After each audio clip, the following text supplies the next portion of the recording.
and welcome to My Own Private Ohio episode of We Only Look Thin. I am Katherine Weigel. I am one of your hosts. I am a Tiny Habit certified coach, a Thrive Global certified coach. I've lost over 100 pounds and kept it off for over 7 years. And with me today is... Donald Weigel, and I have lost about 100 pounds. I've kept it off for about 7 years also, and we're here to talk about it. We are, and I know your provenance is from the state of Pennsylvania. How do you feel about your neighbors to the west, Ohio? They're cool. They're cool. I don't, come on, don't you have more? I don't know. Wasn't there some divide? Do you have any fight really. in you Pennsylvanians? I mean, yeah. I mean, sure, but I mean, my who's your enemy? My grandmother lived only about 30 minutes from the border, so it was pretty close to Youngstown, Ohio. But you guys were like, eh. She got a lot of the Youngstown, Ohio TV stations. I don't think this is what you were looking for, but no, but like, okay, Michigan and Ohio are like, we're enemies, but like Pennsylvania, you're like, it's fine. Pennsylvania was more. It was more about like Eastern Pennsylvania and Western Pennsylvania being mad at each other. Well, when I lived in New Jersey, if you have ever been in New Jersey and have driven into the state of Pennsylvania, like New Jersey is the Garden State. That's very nice. Yeah. And it says that on the sign. You go like, oh, New Jersey Garden State. That's nice. Lots of gardens. But when you like cross over the Delaware River into Pennsylvania, it says Pennsylvania, America starts here. Yeah. And I'm like, that's a flex. And like, I get it because of like, founding fathers or whatever. But like at the time, it just felt because it was pointed. No, that's like they're picking a fight. They're picking a fight because they're definitely trying to like New start Jersey. something. They're starting some trouble. It's kind of a jerky move. So maybe it is the umbrage is with New Jersey and not with Ohio. So it's fine. But this episode is about Ohio, not about the land feud between Pennsylvania and New Jersey. So we are taking you back. Let's go back in time, back to the state of Ohio and back to listener Aaron from Ohio. Yes. Who, may we remind you, has lost 57 pounds in 9 months and took time out of her rigorous weight loss schedule to send us an email. And it was such a great email, we decided to turn it into 2 episodes. Well, she asked us 2 great questions. Yeah. And so we answered the first one last week. We're not going to tell you what it was, but it was exciting. No, it was about plateaus. Yeah. And if you haven't listened to that episode, go back and listen to it. And in fact, if you've missed any episodes of this show, please go back. Go back and just listen to all of them. Yeah, it would only take you, if you didn't sleep for about 11 days, you could probably get through all of them. Yeah, for some reason, you really got to just get it all done. Like 250 hours of content, if you stayed awake, you could do it. Ooh, so in the last episode, I gave you a bunch of fun facts about the state of Ohio, but I found out a new fun fact about Ohio. Really? Since our last episode. Really? In the year 1900, the hot dog was invented. Oh my goodness. In Ohio. Oh, that is a flex. See, right now there. that... See, if I was that's from your lead. If I was Ohio, Wright brothers, Schmite brothers. Yeah, like let's forget about that airplane thing. Like the hot dog. Holy cow. Okay. Like what would people say without it? They'd be like they wouldn't be able to say hot dog. They'd be like, oh, that's really something. They wouldn't have an expletive, there would like be a positive nothing, expletive. There'd be nothing people could say if they couldn't say hot dog. What would you say?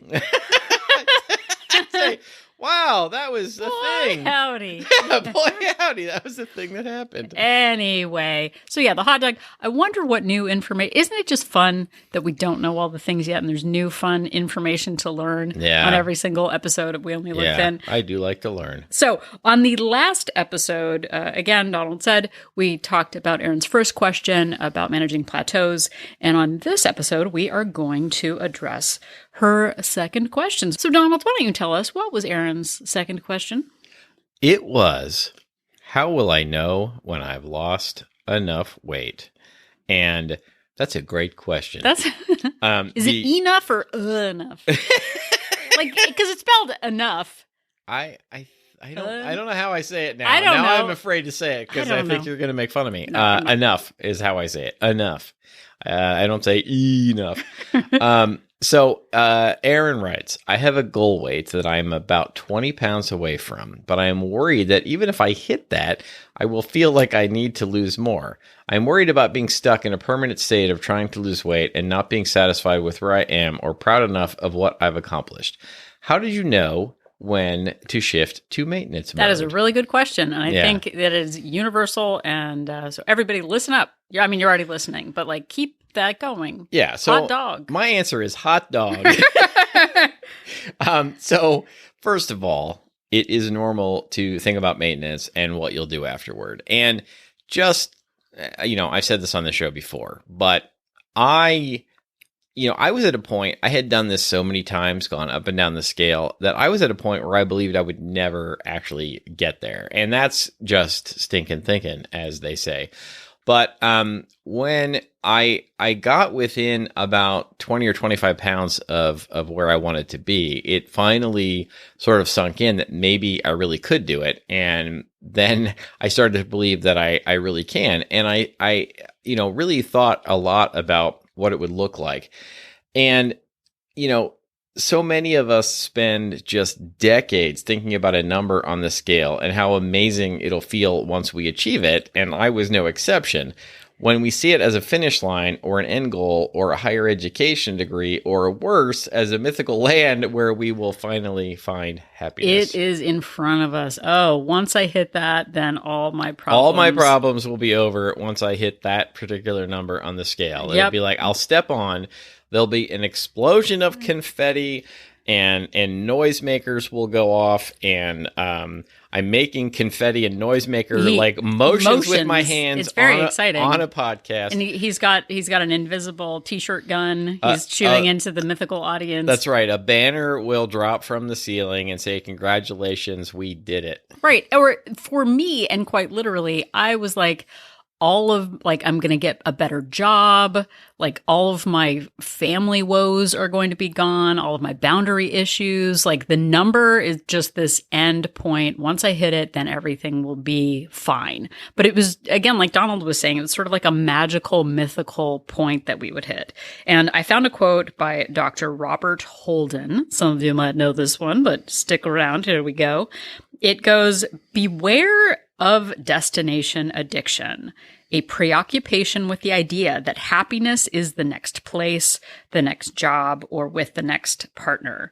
Until you give up the idea that happiness is somewhere else, it will never be where you are. Yeah, man, you just gotta, I, for one, enjoy the ride. I'm not worried about getting there. That's gross. So, but that idea that, we have these simple fantasies about what something is going to look like. And like when we're a kid, it's that like, oh, I want a pony. Oh, I'm going to get a pony. I asked Donald. Donald wanted a dragon to ride around. Yeah. I'm going to get a dragon. That'll be great for me. Or a suit of armor. I don't know. I played a lot of Dungeons and Dragons when I was a kid. I feel like I wanted to be in that sort of situation. Right, but like what if you actually got what you said you wanted? Would you even know what to do with it? So literally 11-year-old me, first fan letter I ever wrote was to Mr. America. Actually, he's Canadian.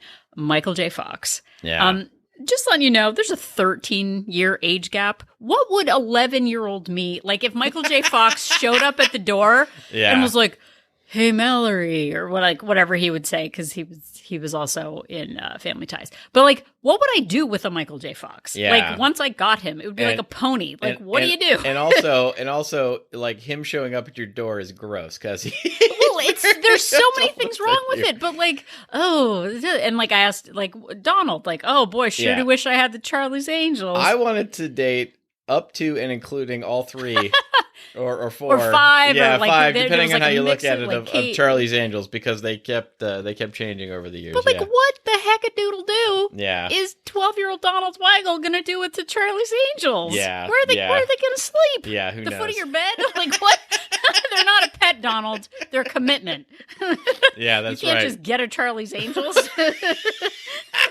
Yeah, I didn't think this through. But like, who's gonna walk them? Who's gonna feed them? Like, am I gonna follow Michael J. Fox to all the Tiger Beat magazine photo shoots where he like bites his lower lip and like pops the collar? Like, man, that's what hot. is like, hey, mom and dad, I'm dropping out of school because Michael J. Fox is going to be my boyfriend. Like, that's not going to happen. And ponies live, I looked on the internet, they live for 20 or 30 years. Like, I want a pony. Okay, you got a pony. Oh, now I've got to walk it every day and feed it and like change its just feet. Like Charlie's Angels. Change its feet. What are they called? Change its feet. No, what are they? The tack or whatever. The horseshoes? Yeah, but it's a pony shoe because it's a pony. I don't know. I don't know what you do with horses. What do you even do with a horse? Don't ponies and horses both wear the same sort of shoe? I don't know. Are there pony shoes? I don't know. Yeah. But see, this is exactly the problem. I get a pony. I don't even know what kind of shoes it wears. This is exactly what the internet was invented for, by the way, because there was no way we could like figure this out before the internet if there is a difference between pony shoes and horseshoes. So when we're kids, we like want the thing, but we have no idea what we would actually do with it if we got it.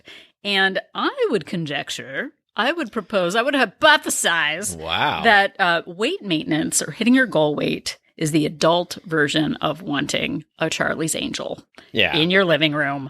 It is the same thing. You get it and you have no idea what to do with it.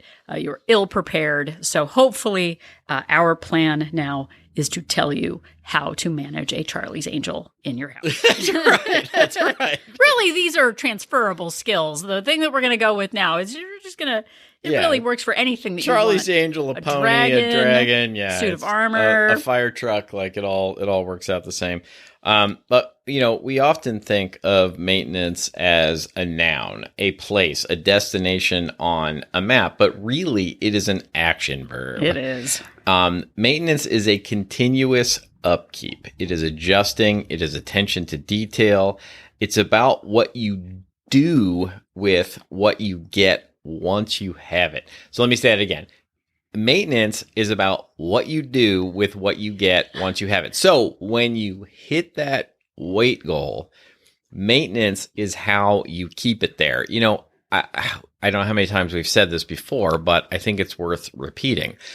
I used to think of hitting a weight goal and then just being fixed and done and finished and not having to try anymore and just sort of becoming a thin person who eats whatever they want and doesn't have to exercise and just stays the same weight all the time. But the story doesn't end on graduation day. It's like you get your diploma. You're not done. It's not finished. You have to then do something with that diploma. Or you have a wedding day. It's like, oh, well, I'm married. Now I don't have to do anything else. I've been planning for this wedding day for my whole life. Yeah. And now it happened. But it turns out it's just the start, and look, many of us fall into depression, sort of the day after we get the thing that we want. Or it's that sort of classic, you want a particular toy for your birthday or Christmas or something.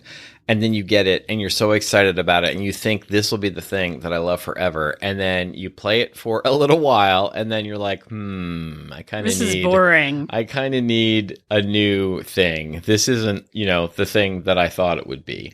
But we get so focused on the planning and the parties and the accolades that we don't think about the day-to-day life or what we're going to do moving forward. Well, and it's sort of it leaves a bit of a void. Like when I graduated from college, I graduated when I was 28 and suddenly it was over. And then I didn't have that community of people. I didn't have the structure. I didn't have the accolades from the teachers from amazing grades. They were so great. But it really left. Oh, Catherine. Catherine, you're the best student this school has ever seen, they would say.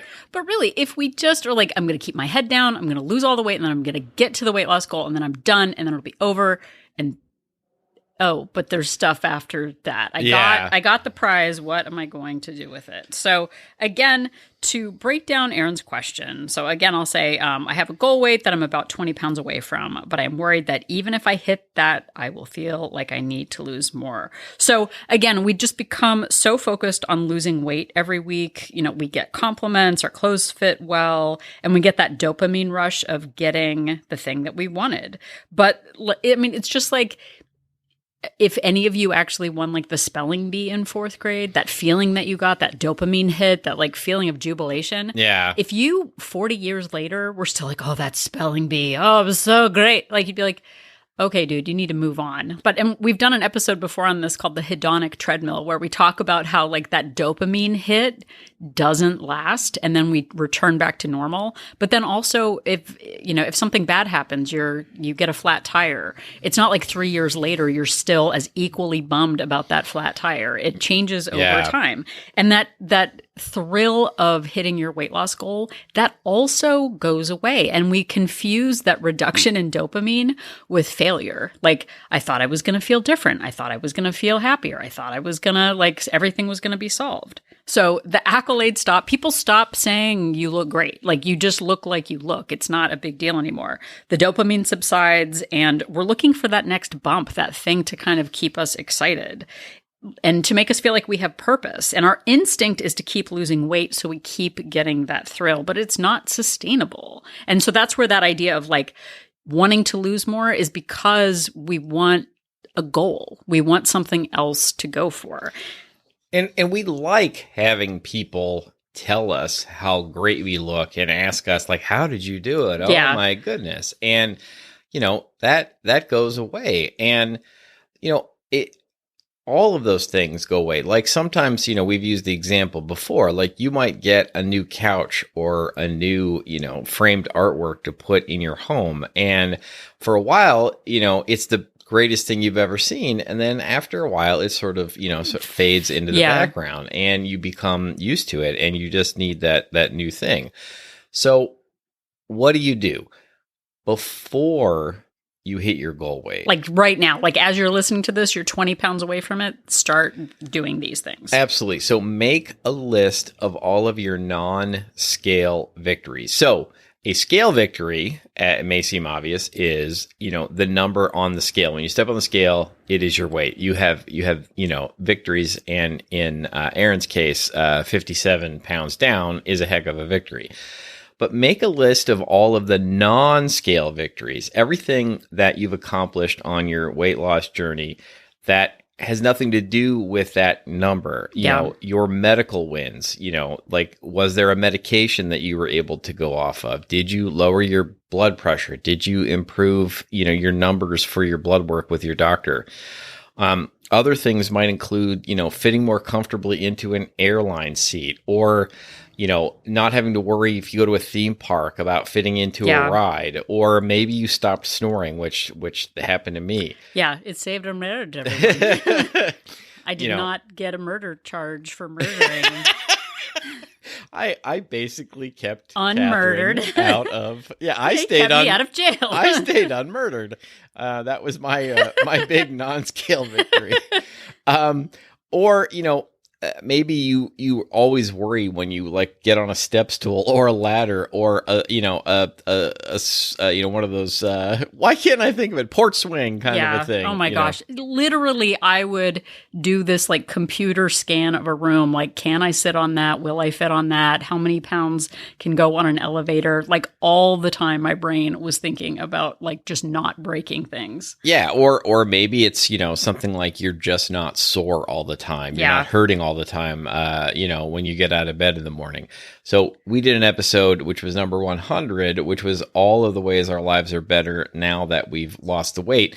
There's a lot of good examples in there if you want to go back and listen to that. And there are so many, and it's so easy to forget once life is better what used to be hard. So like going back to that is really important. So you make a list of all of your non-scale victories. And then I think that this is maybe even the more important thing. And I don't think I did it back in the day. So Aaron, forbear, please do this. I'm a ghost. Yeah, a lot of this is what we wish we had done and what we would recommend that you do based on, hindsight and based on, going through this without a roadmap or without this podcast to listen to. Right. But I mean, we have been doing this podcast for 7 years. I hit maintenance 8 years ago, which is really wacky bananas to think about. But I forget a lot of the things that I was doing back then. So I would ask you to make a list, to sort of take a snapshot of what your day-to-day habits are right now that are contributing to your health. So what does your life look like right now? How much are you working? What's your commute like? How are you sleeping? You may want to reference it a year from now. Like, let's say that something goes off track or you're not losing. You can go back and go like, what was I doing a year ago when things were going well? So again, what's your schedule? How many calories are you eating?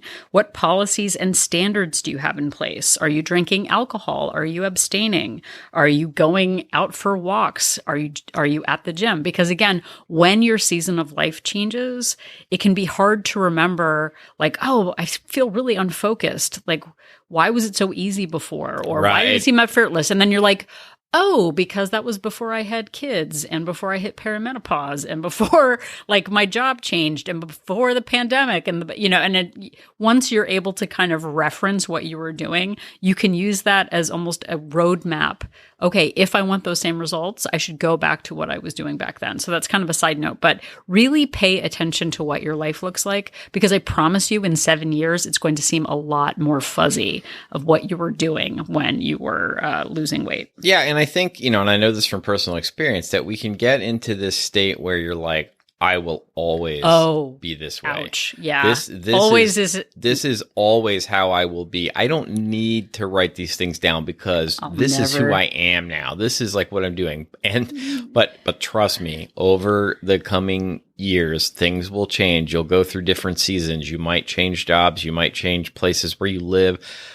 Relationship changes. There's all kinds of things that can come up that may cause you to, and hopefully you will stay in the zone forever, but more likely it is that you'll go through different phases and seasons, and these things will change. So having this to reference back to and remember, what you did when you were in that zone is a great thing to have written down. Exactly.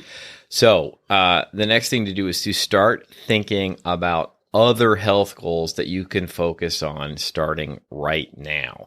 And, so what does that mean? So you're doing this plan now, try to add some goals to your life to keep yourself sort of interested and entertained, to give you something else to look forward to. So maybe you eat mostly prepackaged foods, and so you set a goal of making at least 2 recipes from the Skinny Taste cookbook each month. So you're going to add some cooking to your life. Maybe you join a local garden co-op and you plant your own salad greens and tomatoes for salads. That could be a health goal, something to look forward to.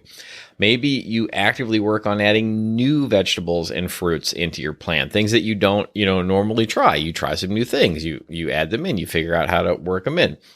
Maybe you start going to a new farmer's market every Sunday, and you add, that adds fresh air, that adds new vegetables, and you get people watching out of it.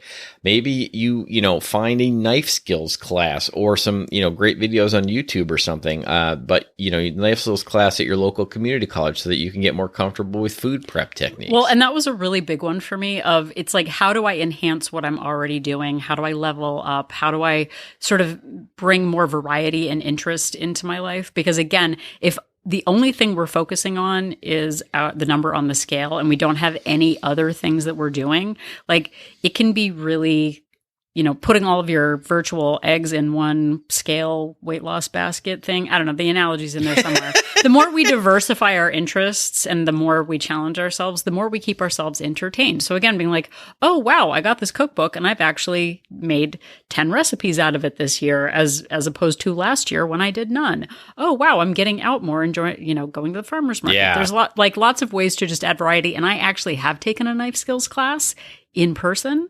And it was really great. Like, it really helped change the way it reduced that frustration of cooking is terrible. Yeah. And then she gets to stand behind me in the kitchen when I'm using a knife and criticize everything I do. Which, so it's super great. Makes her much happier. Yeah. maybe you should start snoring again. I'll give it a try. I mean, to get back at me, not so I could kill you. Yeah. Oh, okay. Now I understand. To get back at you, not so that I would accidentally murder you in your sleep. So, okay. So, with your knife skills. With my knife skills. Yeah, that was not, oops. Okay. Okay. So, we've talked about food goals. Now we're talking about some exercise goals. So for me, I basically, while I was losing weight, I got steps and I tracked my calories, and that was it. Like, I didn't do anything else. And it was only when I sort of approached that goal weight that I felt like I had the emotional bandwidth to sort of come up with new goals for myself physically. So again, you might want to focus right now on adding strength training. So you start small, but having a specific goal, like I want to be able to do X number of reps, or I want to be able to bench press a certain weight, having that as a goal outside of the number on the scale, I think is really important. You could also do something like sign up to do 1 5K a month for a year. Like, that adds novelty, that adds, a consistency, something to look forward to. Yeah, absolutely. Another example, you find out there's a tallest building stair climbing fundraiser, and you start training to build your stamina to climb 50 flights. There was actually a one of those in downtown Los Angeles at one point. So you can raise money for charities by doing that. Maybe you're not very flexible, so you have a goal of being able to do a split or the splits. I say the splits. Donald says split. Yeah, I don't know. I don't know if it's a regional thing or not, but I feel like I hear some people say I can do neither. Do a split. Some people say do the splits. Yeah, I don't know. Like, the splits, plural, just means doing a split. It's the same thing. But like, anyway, it doesn't matter. Can you do the splits? I can't. Neither can Donald. So whatever you want to call it, can you even say it? I don't even know. That's true. So join a local hiking club and attend new monthly events. Maybe sign up for a salsa class at your local community college. Oh, I love salsa. But you mean dancing. Oh, Gil again. Okay. Or you decide to take up swimming, but then set a goal of like, I want to be able to swim 20 laps, without stopping. Having other metrics that you want to achieve can get you away from just focusing on that single number. Yeah. Or maybe, you've always been sort of curious about yoga. And so you decide you want to start practicing yoga and you want to build your strength and agility. And you set goals for yourself to do, like a handstand or a crow pose or a scorpion pose. I don't even know what a scorpion pose is, but I think it's the one where you do a back bend flip with your toes pointing out. Sure. That's terrifying. Or 8-angle pose, or my favorite, king pigeon pose. King pigeon. I think which also sounds is a band I was in high school. It was a King Crimson cover band. We're King Pigeon Pose, and we're here to rock you. We're here to give you flexibility. Or you find a local youth organization looking for volunteers and you lead like a Girls on the Run program. Yeah, that's a real thing. That's a real thing, Girls on the Run. So maybe you use your athleticism to inspire others. There are other people in We Only Look Thin Wool Place, We Only Look Thin Place, who have become accredited Zumba instructors or spin class. I was going to say spin doctors. That's not exactly the same thing. They've joined the band, the Spin Doctors. Yeah, they sing about kryptonite or something. Or maybe you could fill your pockets full of kryptonite and then walk 50 floors up the stairs. Or maybe you do something that has nothing to do with, and this is a big one, with fitness or eating, or, maybe you decide, you're going to try a new hobby or develop a new hobby that you've always been interested in. Or maybe you try and find something that you're interested in, take a class for fun, get a certification, learn a new skill, learn a language, plan a trip, join a community group, set a reading goal. Like, it is important to have goals to move forward, because if you don't have that weight loss goal to look forward to anymore, you probably need something. Well, and so much of life, I mean, when people retire, if they don't have an interest and they sit on the couch, and if you don't have something else to fill your time, you're going to feel it. So diversifying your interests outside is really important. I mean, heck-a-doodle-doo. We started a podcast and a weight loss support group to stay connected and to stay present in our goals. So that's what we did. So great job, Donald Weigel.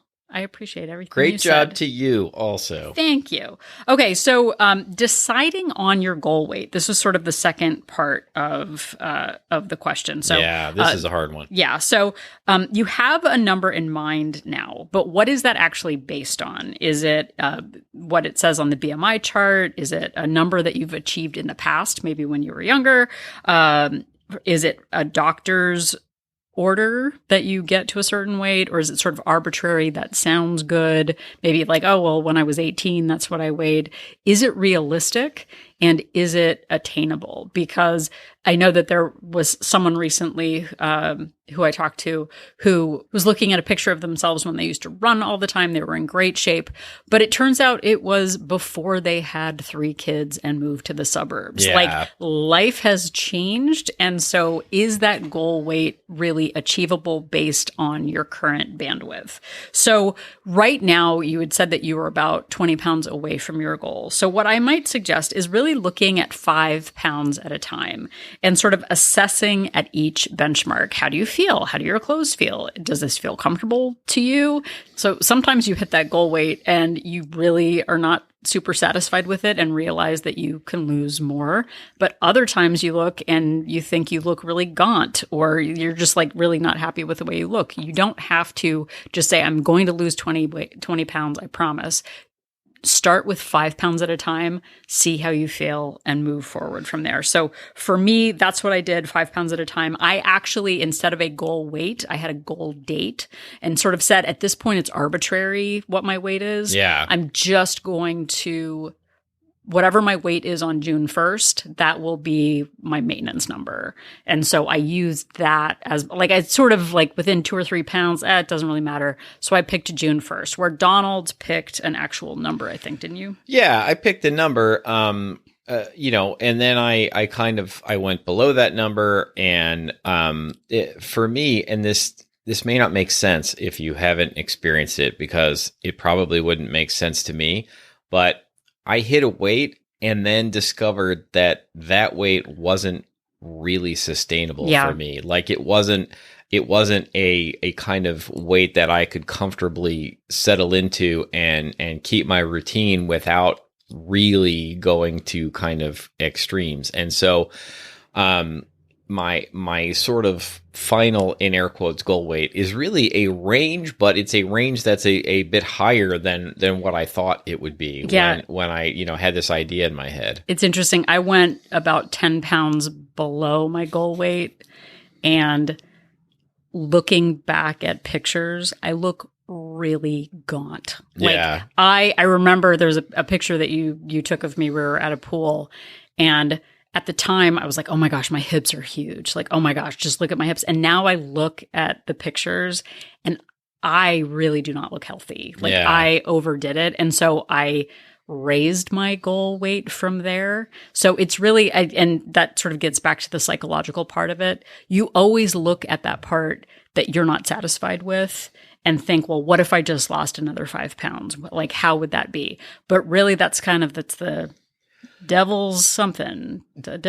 Sure. Playground. I don't know. It doesn't really work. But what I was going to say is I think that there's a point at which you need to decide, like, am I willing to do the work it will take to stay that exact weight, or am I okay at a weight that's a bit higher than what I originally thought? And I think that's where I ended up. Yeah. And I think too, you can, like, if you hit a weight, again, and this goes back to reassessing, you hit a weight and you can say like, okay, what would 5 more pounds do? Oh, nothing. Okay. Then I can gain 5 pounds. There's no like, well, you said this was your goal weight and you better hit it. Like, it can be adjustable. So again, but hopefully with hindsight of 7 years, by the time you hit maintenance, you have other hobbies, activities, fitness goals, and food goals. And your weight is only one of the many things you have going for you, which makes it not the only thing that you're working on achieving. So it's not like, well, what do I do now?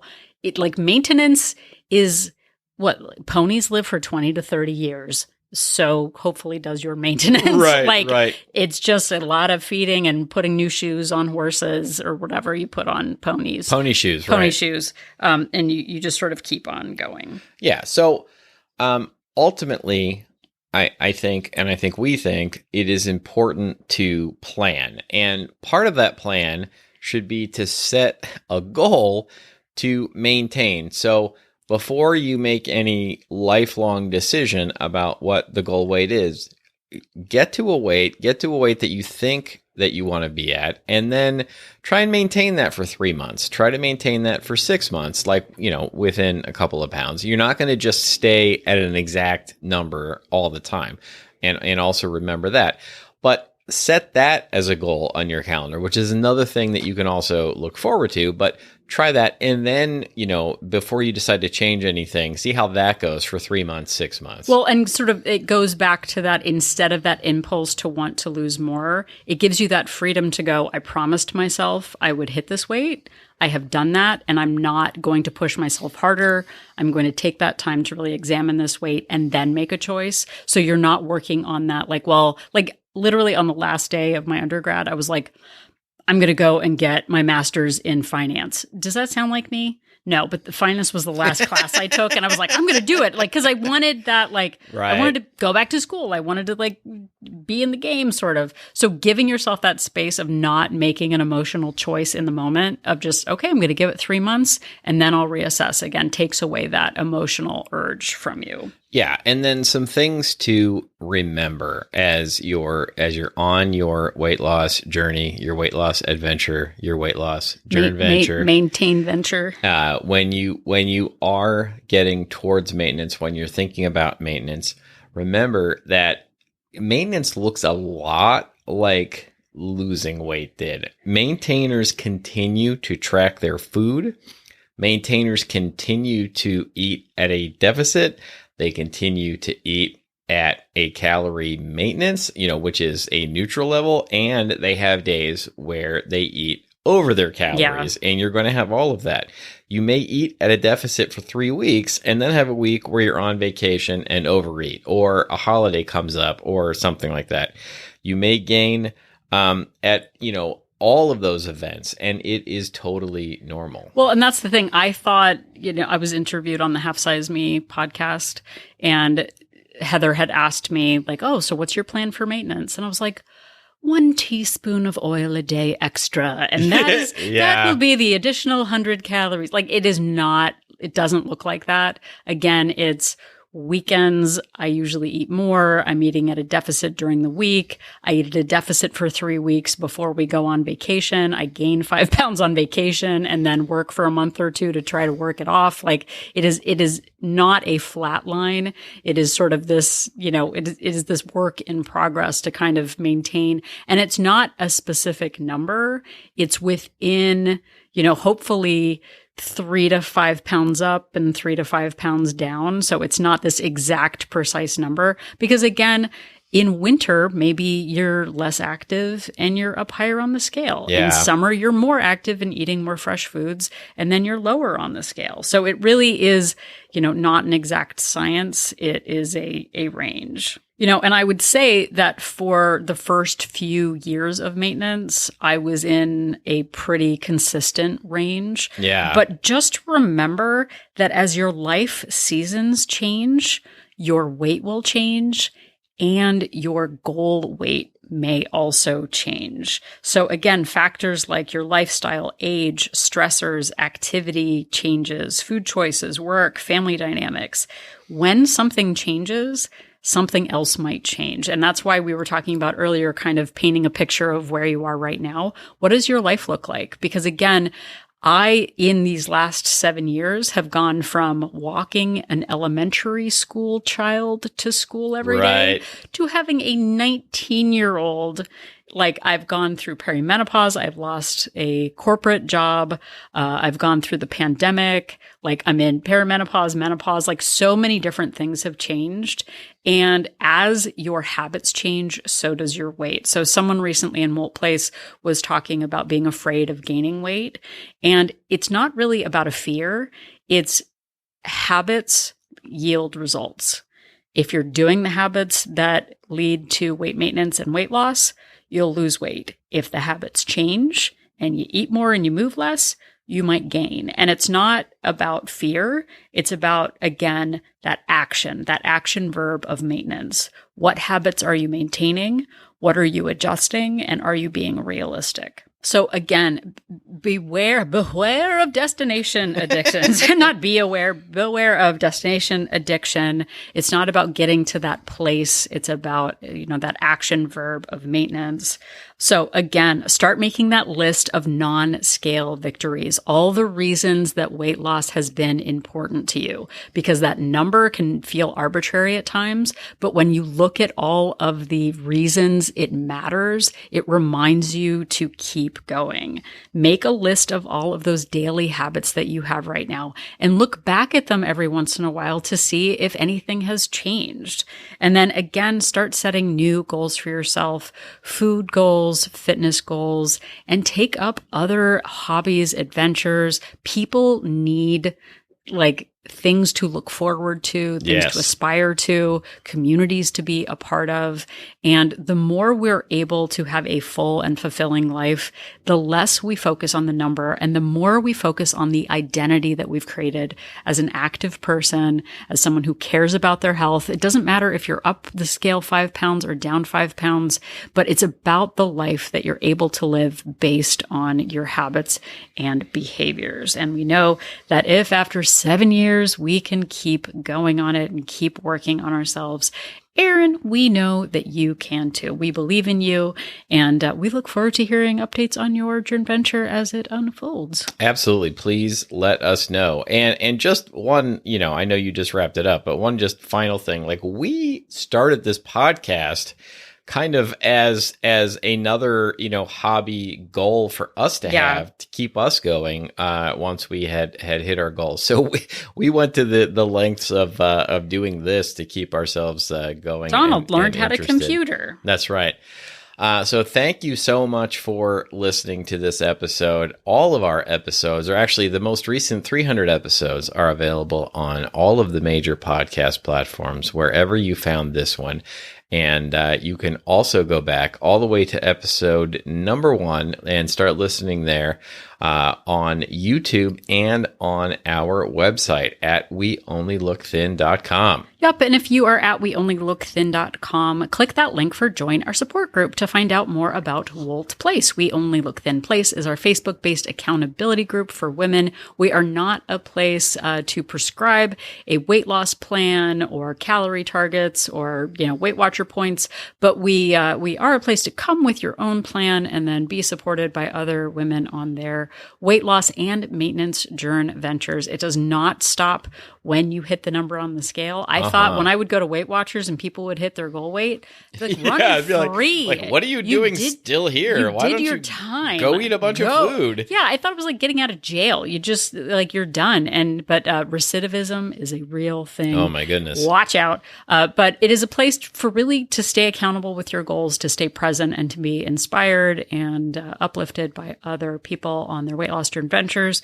We have 2 subscription options: a monthly subscription with a 3-day complimentary trial, and a 3-month subscription with a 7-day complimentary trial to see if Wolt Place is right for you. And though Facebook can be a tough place to spend time these days, I know we can get lost in the online world. But remember that I do weekly Zoom meetings, sometimes more than weekly, where I do 1-hour in-depth coaching with other members. I do deep dives into topics like this with PowerPoints. Everybody loves looking at a PowerPoint. I mean, there's nothing I like better. Nothing better. But it really is a place to stay connected, stay inspired, and not to feel sort of alone on this journey venture. So please check us out. I'm so proud of all of the people in the group, including myself, me, and I. So check us out.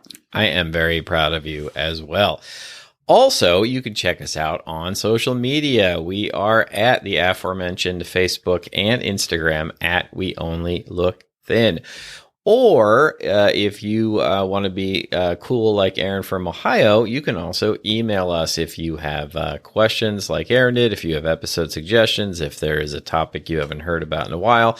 If you want some direction towards particular episodes, or if you just want to tell us, how have you dealt with maintenance? How are you planning for maintenance? And want to give us some more info on that, we would like to hear from you. And you can do all of those things at weonlylookthin@gmail.com. Yep. And if you have a couple of extra minutes, please head over to Apple Podcast and leave us a rating and a review. Not only does it let us know that what we're doing after all of these years and all of these episodes is making a difference in your life, it makes a difference to us to know that what we're doing every week matters. And it also helps other people find our podcast. So, do it up. Get it done. Yes, please. Leave 5 stars, please. Thank you. Yes, please. 5 stars. And another thing that really helps us out is if you tell somebody about the show, if you know somebody who you think might enjoy this or get something out of it, or if you're in a conversation and it comes up and you tell them about us, word of mouth really does help the show grow, because people in your life, when they hear that you're getting something out of a podcast like this, then they're more likely to check it out because they know you are cool beans. Also, if you're in an internet group, a Facebook group, a Discord server, a subreddit, and it makes sense to give us a shout out, we would be grateful because it really does help the show grow. We sure would. So if you can't remember if Donald was in Scorpion Pose, 8-Angle Pose, or King Pigeon Pose as a band in the 1980s. Or all three. Just remember that Donald and Aaron and I are an inspiration. Hot dogs are from Ohio.